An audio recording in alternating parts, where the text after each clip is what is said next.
आपको एक मजेदार मूवी समझाने जा रहा हूँ जिसका नाम है शैडो पपेट्स। मूवी की शुरुआत में केट नाम की औरत चिल्लाते हुए जागती है और देखती है कि उसने सिर्फ अंदर वाले कपड़े पहने हुए हैं। वो अपने शरीर को देखती है, उससे अपनी उंगली पर एक अंगूठी का निशान दिखता है। जिस कमरे में वो है वो पूरे सफेद रंग का है, उसमें एक गद्दे के अलावा कुछ भी नहीं है। सभी दीवारें व्हाइट एक्वेस्टिक फॉर्म से ढकी हुई है। पूरे कमरे में एक बंद दरवाजे के अलावा कोई खिड़की भी नहीं है, इसलिए वो तेज तेज दरवाजे को पीटना शुरू करती है और मदद के लिए चिल्लाती है। तभी बाहर से आती घुराने की आवाजें सुनकर वो बहुत डर जाती है। बाहर से रोने की और घुराने की आवाज कुछ देर तक तो आती रहती है, फिर जैसे ही आवाज बंद होती है लाइट्स अजीब तरह से जलने और बुझने लगती है। कुछ देर में लाइट्स पूरी तरह से बंद हो जाती हैं और जब थोड़ी देर बाद वापस आती हैं तो बाहर जाने का दरवाजा अपने आप ही खुल जाता है। केट अपने कमरे से बाहर निकलती है और हल्की रोशनी वाले हॉल में आराम से आगे बढ़ने लगती है। वो साथ वाले कमरों में झांकती है और उसको एक कमरे में कोई आदमी दिखता है। उस आदमी को भी नहीं पता कि दरवाजे खुल चुके हैं, इसलिए वो केट से बोलता है प्लीज मुझे भी यहाँ से बाहर निकालो। केट के दरवाजे खोलने पर हमें जैक दिखता है जिसने कि केट की तरह ही अंदर वाले कपड़े पहने हुए हैं। दोनों एक दूसरे को बताते हैं कि उनको कुछ भी याद नहीं है, यहाँ तक कि उनको अपना नाम भी याद नहीं है। फिर वो दोनों जांच करने के लिए आगे बढ़ते हैं, लेकिन जल्दी वो एक बंद दरवाजे पर पहुंचते हैं जिसके आगे नहीं जाया जा सकता। अब केट देखती है कि लॉक पड़े दरवाजे के दूसरी तरफ एक कमरे का दरवाजा खुला हुआ है। तभी उस कमरे से चार्ली और स्टेसी बाहर आते हैं। थोड़ी देर बातचीत करने पर पता लगता है कि वो सभी एक ही नाव के सवारी हैं। मतलब ये है कि उनमें से किसी को नहीं पता कि वो खुद कौन है और यहाँ पर क्या कर रहे हैं, इसलिए वो तय करते हैं कि वो हॉल के दूसरी तरफ जाएंगे और जैसे किसी को बाहर निकलने का रास्ता मिलेगा तो वो वापस यहाँ पर आ जाएंगे। जैक और केट एक खुफिया कमरे में पहुंचते हैं जहाँ उन्हें एक ताबूत की तरह दिखने वाली अजीब मशीन दिखती है। केट बोलती है कि मेरे हिसाब से इसी कमरे में सभी की याददाश्त को मिटाया गया होगा और अचानक उनको बहुत तेज किसी चीज को फटकने की आवाज आती है और उसके साथ ही किसी राक्षस के घुराने की आवाज भी आती है। इस सब के दौरान चार्ली और स्टेसी एक कमरे में पहुंचते हैं जहाँ उन्हें किताबें रखने वाला एक शेल्फ मिलता है और साथ ही उनको एक बैकबोर्ड दिखता है जिस पर थोड़ा बहुत कुछ लिखा हुआ है। कुछ देर में उनको भी राक्षस के घुराने की आवाज सुनाई देती है। आखिरकार घूमते फिरते वो एक दरवाजे पर पहुंच जाते हैं जो कि डरावने दिखने वाले बेसमेंट की तरफ जाता है। स्टेसी बोलती है मैं इसे आगे नहीं जाऊंगी, मुझे बहुत डर लग रहा है, लेकिन चश्मे वाला चार्ली हिम्मत करके नीचे अंधेरे वाले बेसमेंट में चला जाता है। जल्दी वो एक स्विमिंग पूल के पास पहुंचते हैं जिसमें एक औरत नहा रही होती है। चार्ली के पीछे पीछे स्टेसी भी वहां पर पहुंच जाती है। इस लड़की का नाम एम्बर है और उसने दोनों को देख भी लिया है। वो उनसे बोलती है तुम दोनों छुप क्यों रहे हो, दोनों जल्दी से बाहर आ जाओ। अब चार्ली पूछता है क्या तुम्हें पता है कि हम लोगों के साथ क्या चल रहा है, लेकिन जवाब में एम्बर बोलती है मुझे भी नहीं पता कि यहाँ पर चल क्या रहा है। वैसे क्या तुम दोनों पीछे मुड़ सकते हो, मैं जरा कुछ कपड़े पहन लेती हूँ। जैसे ही दोनों पीछे मुड़ते हैं चार्ली को कुछ अजीब सा दिखता है। उसको एम्बर की परछाई में कुछ अजीब दिखता है, इसलिए वो जल्दी से मुड़कर एम्बर को देखता है। हालांकि वो परछाई जल्दी से गायब हो जाती है, लेकिन स्टेसी कहती है मुझे तो कुछ ऐसा नहीं दिखा। स्टेसी फिर एम्बर से पूछती है तुम इतनी शांत कैसे हो, क्या तुम्हें डर नहीं लग रहा है? लेकिन जवाब में एम्बर बोलती है मैं शांत इसलिए हूँ क्योंकि मुझे पता है कि हम सभी के साथ क्या होने वाला है, हम सभी लोग आखिर में मरने वाले हैं। इस सब के दौरान केट और जैक को एक प्रयोगशाला मिलती है जिसमें एक आदमी किसी मशीन के साथ बंधा हुआ है और बेहोश पड़ा हुआ है। केट देखती है कि इस बेहोश पड़े आदमी का दिमाग चलना बंद हो चुका है और इस मशीन को 8 बार इस्तेमाल किया गया है। केट बोलती है मुझे लगता है मैं इस मशीन के बारे में कुछ जानती हूँ, लेकिन मुझे नहीं पता कि ये सब मैं कैसे जानती हूँ। दोनों प्रयोगशाला में पड़े सफेद कोट्स डाल देते हैं और वहाँ की जांच करना शुरू करते हैं। केट को अलमीरा के ऊपर रखी एक ट्रे दिखती है। वो जैक से बोलती है क्या तुम उसको नीचे उतार सकते हो? ट्रे को नीचे उतारते वक्त वो जैक के हाथ से फिसल जाती है और इसकी वजह से बहुत तेज आवाज होती है और दोनों घबरा भी जाते हैं कि कहीं इस आवाज को सुनकर कोई पीछे ना जाए हमारे। तभी कुछ देर बाद वहाँ डेव नाम का एक तगड़ा सा आदमी आता है और जैक की पिटाई करना शुरू कर देता है। जैसे केट बीच में आती है डेव उसको भी दूर फेंक देता है। असल में डेव भी उन लोगों में से एक है जिनकी याददाश्त को मिटा दिया गया है, लेकिन केट और जैक के सफेद कोट्स को देखकर वो समझ लेता है कि इन सभी चीजों के पीछे इन दोनों का ही हाथ है।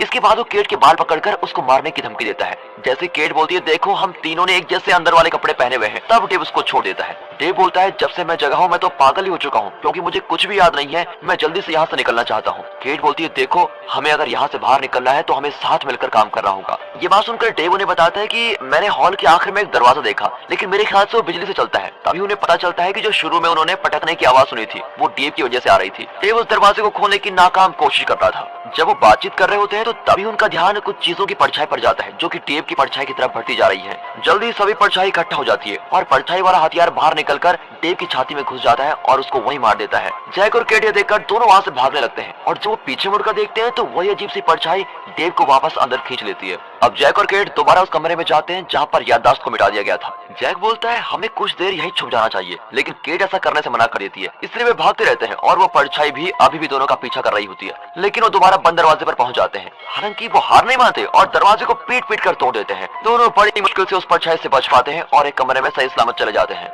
जैक के हाथ पर एक खरोंच लग गई है, इसलिए केट उस खरोंच को कपड़ा बांध देती है। कुछ समय बाद दोनों कमरे से बाहर आते हैं और घूम फिर कर उसी जगह पर पहुंचते हैं जहां बेसमेंट में जाने का रास्ता है। अब दोनों स्विमिंग पूल के पास पहुंच चुके हैं और उनको पैरों के निशान दिखते हैं जो कि कपड़े बदलने वाले कमरे की तरफ जा रहा है। उनको कमरे में तो कोई नहीं दिखता, लेकिन वहाँ पड़ा तौलिया अभी भी गीला पड़ा है। तभी अचानक पीछे से एम्बर आती है और ये बहुत ज्यादा डर जाते हैं केट और जैक उसको बताते हैं कि एक खतरनाक परछाई ने हमारा पीछा किया और उसने डेव नाम के एक आदमी को मार भी दिया है, लेकिन कोई भी उसकी बात तो विश्वास नहीं करता। अब जैक बोलता है हमें डेव ने बताया था कि उसको एक बिजली से चलने वाला दरवाजा मिला था जिससे हम बाहर जा सकते हैं। जिसके जवाब में एम्बर बोलती है हमें जाकर उस दरवाजे को अब तो देखना ही चाहिए। ना चाहते हुए भी सभी लोग उसके पीछे पीछे चल रहे होते हैं। वो सभी को एक स्टील के दरवाजे के सामने लेके आती है और उस दरवाजे पर एक फाइल भी लटकी हुई है। साथ ही साथ वहाँ बहुत सारी चाबियां भी मिलती है। जैक के मना करने के बाद भी केट उस दरवाजे को खोल देती है। अंदर जाकर उनको चेन से बंधा हुआ एक आदमी मिलता है। इस आदमी का नाम स्टीव है और बाकी सभी की तरह इस आदमी की याददाश्त को भी मिटा दिया गया है। अब जैसा कि स्टीव भी बाकी सभी की तरह यहाँ फंसा हुआ है, इसलिए केट उसकी चेन खोल देती है और वो एक बार भी इसके बारे में नहीं सोचती।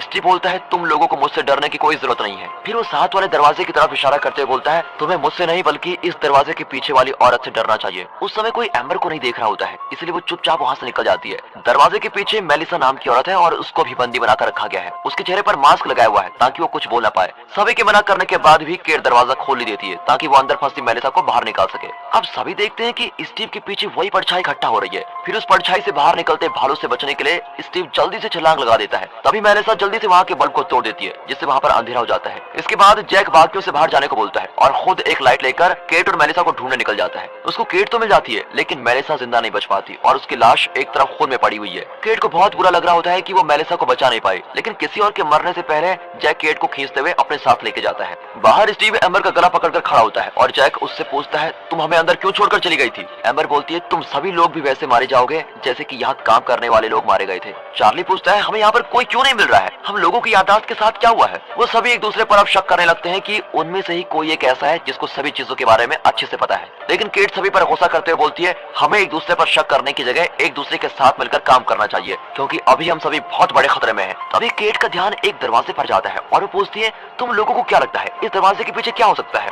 जैक बोलता है मेरे हिसाब से ये कमरा सामान रखने वाला है और हम लोगों को यहाँ से आगे बढ़ना चाहिए। लेकिन जैसे केट चाबियों का इस्तेमाल दरवाजा खोलने के लिए करती है उसको सभी चाबी मिल जाती है और दरवाजा खुल जाता है। अंदर उनको 8 अलमीरा मिलती है और उनके साथ 8 फाइल्स भी मिलती है। इन फाइल्स में सभी लोगों की जानकारियां होती है। फाइल के हिसाब से चार्ली एक कंप्यूटर प्रोग्रामर है, केट एक डॉक्टर है, स्टेसी पैसों वगैरह की देखभाल करने वाली है, जैक एक वकील है, स्टीव एक अपराधी है, एम्बर एक मॉडल है जिसको पागल होने की वजह से यहाँ लाया गया था, मेलिसा एक नर्स है और डेव पहरेदारों का हेड था जो कि यहाँ पर काम कर रहे थे। इसके बाद सभी लोग अलमीरा के अंदर पड़े कपड़े पहन लेते हैं। उनको डेव के लॉकर से एक टॉर्च के साथ एक बंदूक भी मिलती है और स्टीव बंदूक को अपने पास रख लेता है। अब स्टीव सबसे आगे चल रहा होता है और बाकी सभी उसके पीछे पीछे चल रहे हैं। इसके बाद वो एम्बर से बोलते हैं तुम जिस कमरे में जागी थी हमें उस कमरे में ले चलो। रास्ते में उनको एक फोन की घंटी की आवाज आती है लेकिन अंदर जाने का दरवाजा बंद पड़ा है और वो किसी भी चाबी से खुल नहीं पा रहा होता है। फोन की घंटी बंद होने के बाद एम्बर सभी को अपना कमरा दिखाती है जो कि बाकी लोगों के कमरे से बिल्कुल अलग है। वहाँ एक बढ़िया सा बेड है और साथ ही फर्श पर टेबल भी रखी गई है, उसके ऊपर लैंप भी लगा हुआ है, वहाँ पर एक आईना भी लगा हुआ है। तभी उन्हें आईने के पीछे से फोन की घंटी की आवाज आती है,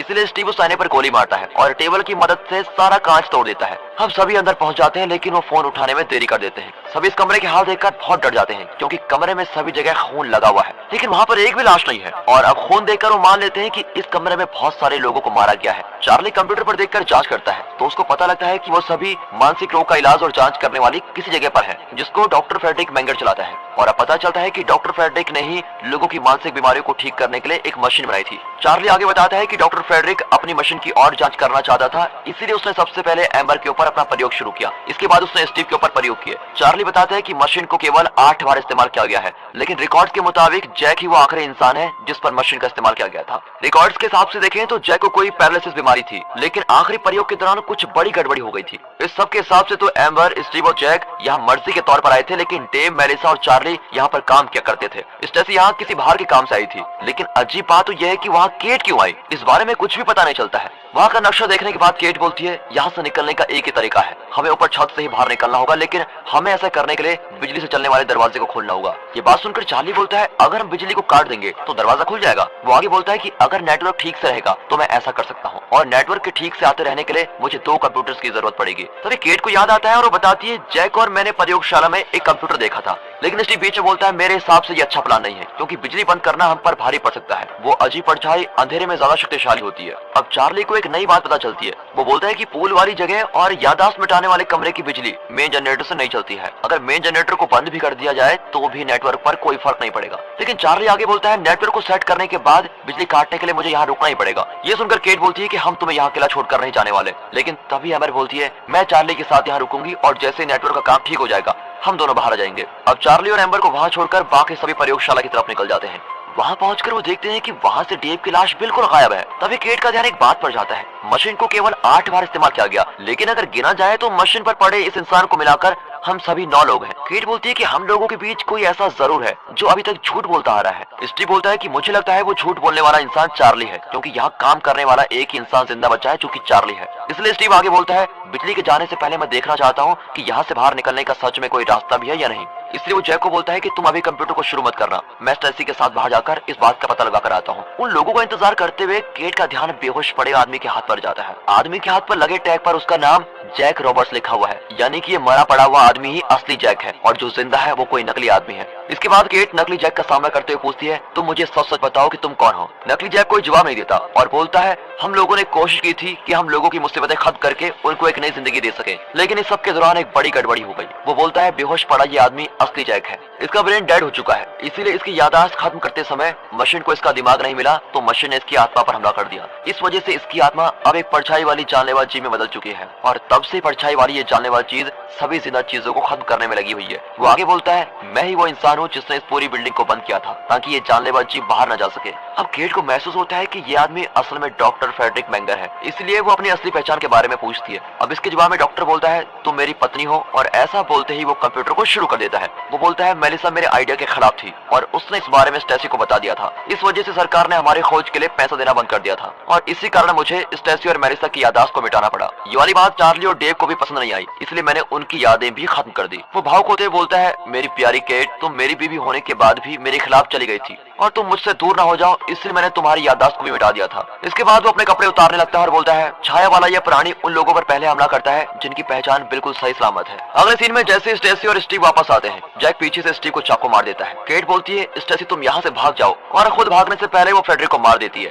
दूसरी तरफ जैसे नेटवर्क ठीक से आते हैं, चार्ली बिजली से चलने वाले दरवाजे को खोलने में लग जाता है। कुछ देर बाद ही लाइट्स बंद हो जाती है। चार्ली और एम्बर साथ में पूल की तरफ जाते हैं जहाँ परछाई वाला जीव उन पर हमला कर देता है। वो दोनों जल्दी से पूल में कूद जाते हैं। जैसे ही उन दोनों को परछाई वाला जीव नहीं दिखता तो एम्बर बोलती है, शायद वो पानी से डरता है। चार्ली पूल से बाहर निकलता है जबकि एम्बर अभी भी पानी में है। चार्ली बोलता है, तुम भी जल्दी से पानी से बाहर आ जाओ, लेकिन एम्बर काफी देर कर देती है। परछाई वाला जीव पानी की गहराई से आता है और एम्बर को अपने साथ नीचे खींच लेता है। अब जैसे ही वो जीव पानी से बाहर आता है तो एम्बर पानी में कहीं नहीं दिखती। वो जीव वापस पानी में चला जाता है और चार्ली अपनी जान बचाने के लिए वहाँ से भाग जाता है। अब दूसरी तरफ डॉक्टर फ्रेडरिक ज्यादा देर तक बेहोश नहीं रहता। वो जल्दी से केट और स्टेसी को ढूंढ लेता है और दोनों को एक कमरे में बंद कर देता है। तभी कमरे में घुर्राने की आवाज आने लगती है। केट स्टेसी से बोलती है, तुम जल्दी से अपने कपड़े उतार लो, लेकिन ऐसा करने में देरी हो चुकी है क्योंकि परछाई वाला जीव उनको मारने के लिए वापस आ चुका है। अब स्टेसी घबरा जाती है और ताबूत जैसी दिखने वाली मशीन को खोलकर उसके अंदर चली जाती है। उसको ये बिल्कुल भी नहीं पता कि इस मशीन में जाने वाली चीज पूरी तरह से खत्म हो जाती है और पीछे कोई राख तक नहीं बचती। अब तक फ्रेडरिक बाहर निकलने वाले दरवाजे तक पहुंच चुका है, लेकिन घायल स्टीव उसका वहां इंतजार कर रहा होता है और मौका मिलते ही फ्रेडरिक को चाकू मार देता है। लेकिन इससे पहले कि स्टीव बाहर जा पाए, फ्रेडरिक स्टीव को गोली मार देता है। लेकिन फ्रेडरिक के बाहर निकलने से पहले वो छाया वाला जीव आ जाता है और उसको जान से मार देता है। इस सब के दौरान चार्ली केट को बचाने के लिए पहुंच जाती है और दोनों मिलकर बाहर जाने के लिए दरवाजे की तरफ निकल लेते हैं। उनके रास्ते को परछाई वाले जीव ने रोका हुआ है। वो उस जीव को भगाने के लिए अपने टॉर्च का इस्तेमाल करते हैं और किसी तरह से बाहर ही आ जाते हैं। वो खतरनाक जीव ही आजाद हो गया है। केट और चार्ली को पता लगता है कि वो दोनों एक जंगल के बीचों बीच हैं और बदकिस्मती से अभी रात का समय है। अब जैसा कि अंधेरे में छाया वाला जीव और भी शक्तिशाली हो जाता है, इसलिए चार्ली और केट को अब नहीं पता कि उन पर कब हमला हो जाए। उनके पास एक ही चारा है कि वो बिना रुके भागे। भागते भागते वो एक पेड़ के पास रुकते हैं और दोनों नीचे गिर जाते हैं। तभी उनको परछाई वाला जीव दिखता है, लेकिन उन दोनों की किस्मत अच्छी है क्योंकि जैसे ही वो जीव उन पर हमला करने वाला होता है तभी सूरज निकल जाता है। छाया वाला जीव भागने की कोशिश करता है, लेकिन आखिर में वो सूरज की शक्तिशाली किरणों से तबाह हो जाता है। कुछ समय बाद फिर केट जाती है और पूछती है, उस खतरनाक जीव के साथ क्या हुआ, वो कहाँ है? इसके जवाब में चार्ली बोलता है, वो सूरज की रोशनी से खुद ही मर गया। अब खूबसूरत दिख रहे आसमान को दोनों मुस्कुराते हुए देखते हैं। चार्ली केट के उठने में मदद करता है और दोनों जंगल से बाहर निकलने लगते हैं। और दोस्तों, इसी के साथ ये मूवी यहाँ पर